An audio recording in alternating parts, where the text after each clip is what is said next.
¿Cómo están? Muy buenas tardes. Rumbo ya a lo que serían las elecciones en Estados Unidos. Faltan 69 días, no falta nada. Pues todo el tema tecnológico y de la posible interferencia o no en el proceso electoral estadounidense sigue siendo un tema de preocupación de la clase política y también de las, digamos, cuerpos de inteligencia de los Estados Unidos. Así que ya lo ven ustedes ahí, lo acabamos de contactar y le agradecemos mucho que nos haya esperado primero. Dmitry Bestushev, el director del equipo de investigación y análisis para Kaspersky América Latina, Kaspersky Labs América Latina, desde Miami. Me da mucho gusto saludarte, Dimitri. Preguntarte, primero que nada, a 69 días de la elección, ¿cuál es la métrica? ¿Cómo podemos determinar que esta es una elección que no va a tener estos mismos desafíos que vimos en 2016? Sí, muchas gracias, Gabriela, y también es un gusto estar aquí. Bueno, es muy difícil para la gente que simplemente utiliza las redes sociales para leer o escribir, saber si están en este momento las redes siendo abusadas o no. Es técnicamente imposible, porque las bots que se utilizan hoy parecen mucho a los de seres humanos, dan opiniones. Si es que se le cuestiona que es una bot, va a responder que no, es una persona real. Únicamente de saber si es que hay alguna manipulación o no, lo pueden los grandes, es decir, los propios dueños de las redes sociales, dueños del Internet, al conectar a sus puntos, ver de dónde provienen, cómo son los manejos, se pueda entonces determinar si es como un manejo de opiniones automatizado o no. Entonces, si no tenemos una advertencia directamente de la autoridad electoral o si no tenemos una advertencia, digamos que de los cuerpos de inteligencia, aun cuando son la Casa Blanca de Donald Trump, no tenemos una referencia de qué tan efectiva está siendo, digamos, la autoridad. Pues definitivamente para nosotros como ciudadanos es invisible todo este tema, ¿no?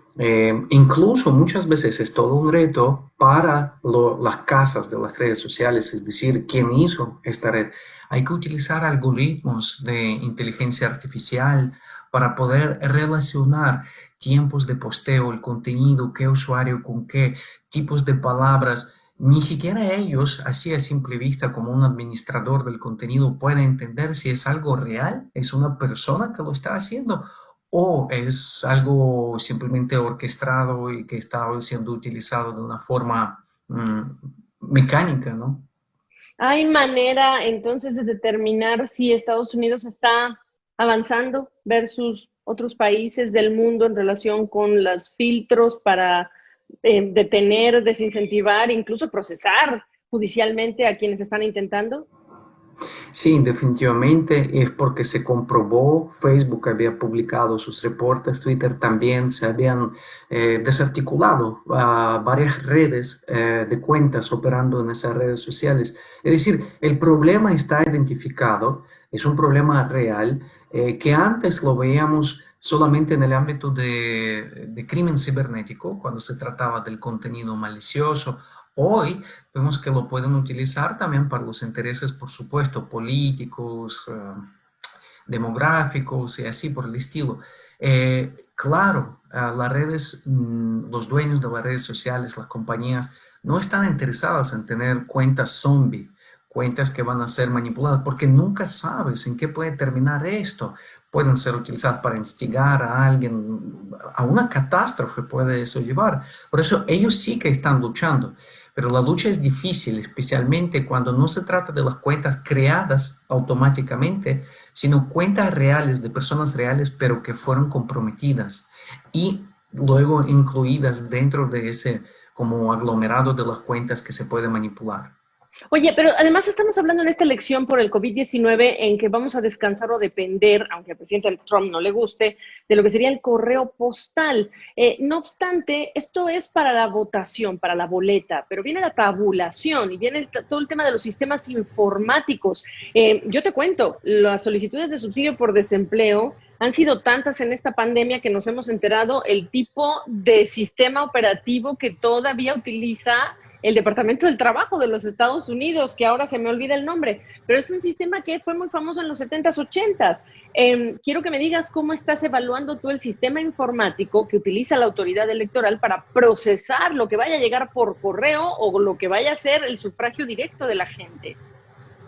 Sí, es bastante complicado. El tema es que esos sistemas no solamente fueron diseñados, digamos, hace muchos años atrás, sino también fueron diseñados con la mira en el, como que no fallen, pero no fallen no en el sentido de un ataque cibernético, sino que no les dé como, no sé, una terminación del sistema operativo, problema en la memoria, en el disco, simplemente que brinden la continuidad del servicio. A eso me refiero, como que daño físico. Claro, en ese entonces no se pensaba sobre un hackeo, manipulación de datos.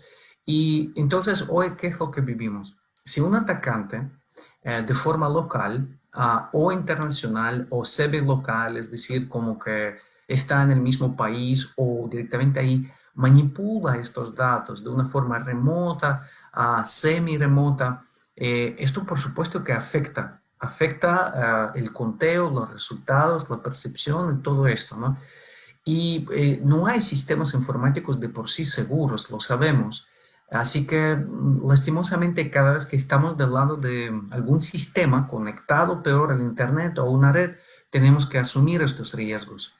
Te quiero preguntar cuánto lo que estás escuchando en elecciones pasadas recientes, por ejemplo, de América Latina, y todo el tema de posibles fraudes o errores, también se reflejan que pues de aquí en adelante no hay de otra, vamos a seguir teniendo estos serios obstáculos en confiar en el sistema justamente por el tipo de protecciones que tenga una autoridad electoral, un país, etcétera. Y si es que debe haber otro tipo de mecanismos informáticos o de inteligencia informática para blindar las elecciones y entrar en una etapa distinta de lo que estamos viviendo. Sí, bueno, para nosotros es como esperar que alguien pueda inventar, implantar un sistema seguro, ¿no? Que utilice nuestros datos de una forma segura, procese así. Sin importar si es un sistema de las elecciones o no. Hay que integrar tecnologías, por ejemplo, no de los datos centralizados como un servidor, y básicamente si lo hackearon, manipularon ahí, ya es como que el game over. Tienen que ser la información tiene que ser descentralizada, tal vez utilizar la tecnología del blockchain, donde cada transacción realmente está verificada y calculada como matemáticamente. Entonces, Claro. es muy complicado la alteración de estos datos, exigiría muchísimo, con muchísima ciencia, y aún así no se lograría. Pero de momento tenemos lo que tenemos, entonces estos riesgos sí, por supuesto que son reales y estamos frente a ellos. ¿Hay algún país que aprovecha y utiliza el blockchain para este tipo de eventos, elecciones en el mundo ya? Eh, yo sé que existen prototipos, pero vienen, por lo que vienen de las casas de las compañías privadas, entonces algunos lo miran como que es algo bueno y lo han utilizado a nivel de ciertos como procesos locales, electorales o pequeños o dentro de una compañía, pero que se conozca así como que se haya utilizado a nivel estatal, pues al parecer no. Creo que todavía no existe esto como un Y estándar. un estándar, perdóname. Sí, un estándar y que especialmente fuera, por ejemplo, auditado, es decir, el sistema tiene que ser open source, que el código tiene que estar disponible, que todos miran. Eso también brinda la seguridad de que lo que está corriendo ahí es lo que sabemos que está corriendo y sin embargo es muy difícil de hackear.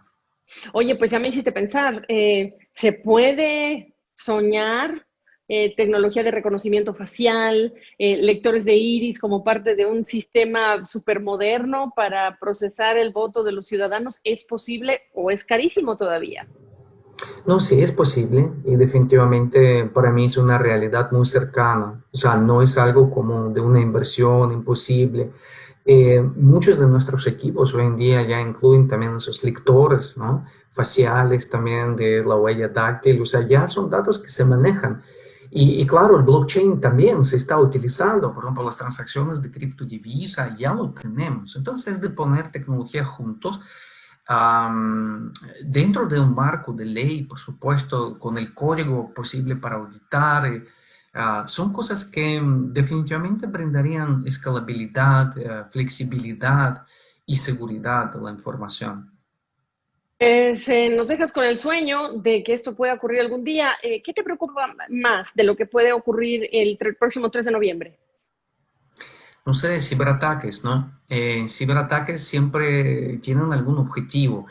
No es algo como, bueno, un terremoto, y no se sabe cuál es el objetivo, ¿no? Habrá que esperar si es que estos ataques primero surgen o no, quién será el actor, cuál es su motivación.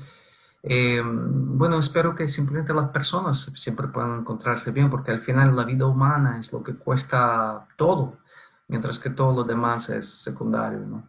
No, por supuesto, por supuesto. Y aquí hay que recordar que este es un momento inédito porque estamos hablando de elecciones el 3 de noviembre, donde hay mucha gente que está, pues, con justa razón, preocupada de ir y pararse y estar en una fila por quién sabe cuántas horas para, pues, ejercer su derecho de votar y su obligación. Y sin embargo, también tenemos este tema de la tecnología, tenemos el tema de la salud y también tenemos el tema de la tecnología y cuánto podemos descansar en ella o del correo postal. Así que todas estas variantes se suman para además agregar lo que nos estás diciendo tú, Dimitri, sobre los riesgos también cibernéticos en medio de este escenario electoral. Recordarles, faltan 69 días. Muchísimas gracias, Dimitri, qué gusto saludarte. Muchísimas gracias también, Gabriela, es un placer. Igualmente.